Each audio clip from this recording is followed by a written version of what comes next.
But we do begin tonight with this Category 4 hurricane slamming into the U.S. this Sunday, making landfall just before 1 p.m. Eastern this afternoon. As an extremely dangerous Cat 4 storm, winds reaching 150 miles an hour, unleashing damaging winds, torrential rains, and a life-threatening storm surge. And as we noted, this is 16 years to the day since Katrina hit there. Tonight, there is growing concern in Grand Isle, Louisiana. The images of water rushing into homes there, calls for help. Rescuers unable to reach them for some time. Authorities had warned of this. Once the hurricane hits, it is very difficult to get to anyone. In Houma, Louisiana, this roof ripped off, slamming into utility poles, taking it down. Tonight, nearly 500,000 customers without power in that state. And that number is, of course, expected to grow now. Trees uprooted and buildings ripped apart in Golden Meadow, Louisiana. And take a look in Gulfport, Mississippi tonight. The hurricane's effects far and wide. Very strong winds and rain there. And tonight, the hospitals in New Orleans unable to evacuate patients because of the COVID surge. They are sheltering in place during this storm. And the hurricane hunters tonight flying inside the eye of the storm, the clearly defined walls of the storm there, 17 miles across. And take a look at this satellite image of the swirling eye just as it was approaching land today. And Ida, at this hour, still a dangerous Category 4 hurricane, winds 130 miles per hour. We will have the newest track here. Where does this head next? This will be felt across several states as it now moves north.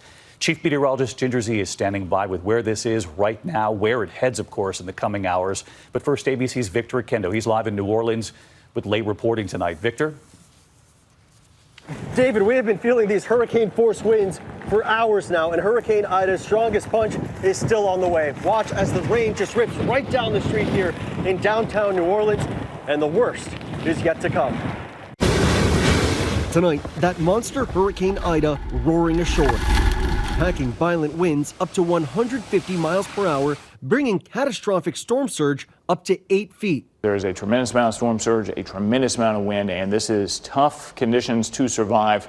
As many as 40 people in Grand Isle defying mandatory evacuation orders. The town's chief of police telling our Matt Gutman, "We've got devastated areas, roofs missing, whole camps torn down, and we're out of fresh water." I also hear that there are a number of people, maybe a few dozen, who are trying to ride out the storm in Grand Isle. Any word about their safety, how they're doing? We've recovered most of the people through the fire department. They had a high water vehicle rescue. I think they did 7 of those. Oh, that roof is coming. Holy!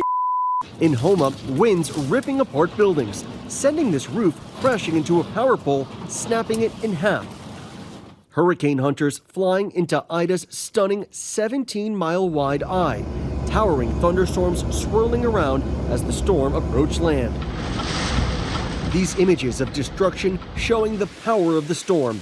Ida, one of the strongest hurricanes on record to hit Louisiana, the state's 3rd major hurricane in just over a year, making landfall 16 years ago to the day that Hurricane Katrina slammed the state. New Orleans mayor warning residents. This is a very dangerous and a very real situation. This is the time. Heed all warnings. Ensure that you shelter in place, you hunker down. Our Ginger Z on the ground in the Crescent City. Right behind me, the whipping winds of Hurricane Ida on Canal Street, the site of usually the Mardi Gras parade. You'd have dancers lining these streets, but now lined streets with boarded up buildings and floodgates. Not because they think the levees won't hold, but because of the flash flood threat. Officials tonight keeping a close eye on the pumps. There's a lot of focus on the city's upgraded levees, but there's also a lot of concern about the flood water that could accumulate right here within the protected area.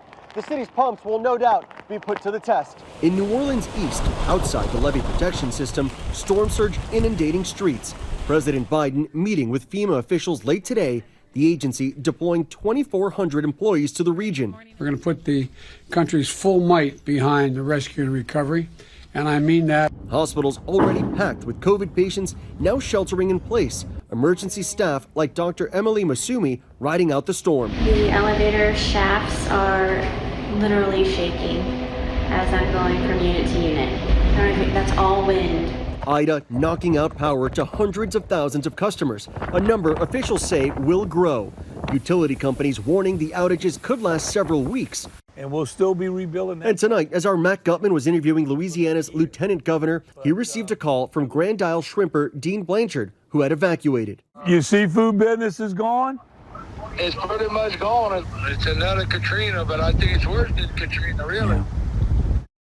And before the storm hit, Louisiana's governor made the point that this is not the same state it was 16 years ago during Katrina. The good news so far here in New Orleans is that the improvements they've made appear to be holding. David? And that is good news. Victor Akendo leading us off tonight. Victor, thank you. This, of course, is just the beginning of this hurricane. Let's get right to Chief Meteorologist Ginger Z, also live in New Orleans. So, Ginger, take us through this tonight. What to expect in the hours ahead?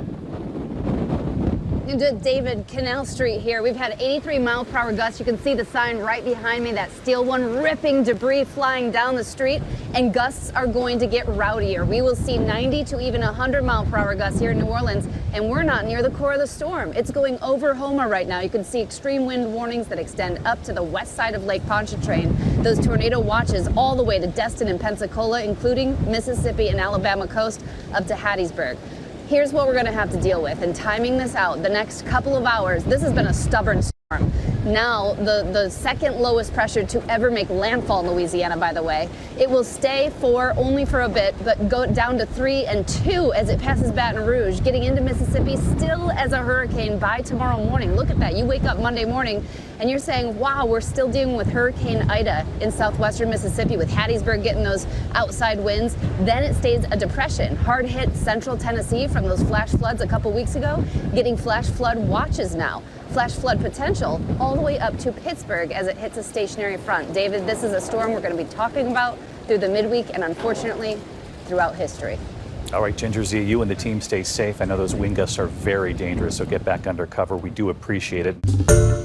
Hi, everyone. George Stephanopoulos here. Thanks for checking out the ABC News YouTube channel. If you'd like to get more videos, show highlights, and watch live event coverage, click on the right over here to subscribe to our channel. And don't forget to download the ABC News app for breaking news alerts. Thanks for watching.